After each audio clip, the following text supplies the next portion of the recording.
Nepali cricket टिमले यही October 26 तारिकबाट युएईमा हुने नेपाल अमेरिका र युएई बीचको लिग 2 का खेलहरू खेल्दैछ। यो ओडीआई खेलहरू हुन् 50 ओभरको। नेपालले टी20 मा एकदमै राम्रो प्रगति गर्यो, यो केही दिन अगाडि हामीले देख्यौं र अब ओडीआईमा पनि नेपालले यस्तै प्रगति गर्नेछ भन्ने आशा राख्दछौं। तर विगत हेर्दा नेपालले यस ओडीआई लिग 2 मा त्यति राम्रो प्रदर्शन गर्न सकेको छैन।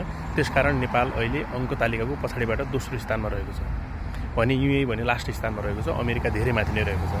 अब नेपाललाई चाहिँ ओडीआई स्ट्याटस जोगाउनलाई पनि एकदमै राम्रो प्रदर्शन गर्नुपर्छ। यहाँ चाहिँ 4 खेल हुनेछन्। अक्टोबर 26 मा नेपालले पहिलो खेल यूएसए सँग खेल्नेछ दुबई इन्टरनेसनल क्रिकेट ग्राउन्डमा। पक्कै पनि टी20 पछि ओडीआईमा नेपालले राम्रो कमब्याक गर्नेछ भन्ने चाहिँ हामीलाई आशा रहेको छ। अहिले नेपाली फ्यानहरू, नेपाली क्रिकेट खेलाडीहरू पनि कममै रहेका छन् जस्तो लाग्छ। हेरौँ अक्टोबर 26 मा कस्तो प्रदर्शन गरेर नेपाली क्रिकेट टिमलाई यस ओडीआई लिग 2 का सिरिजहरूको लागि धेरै धेरै शुभकामना।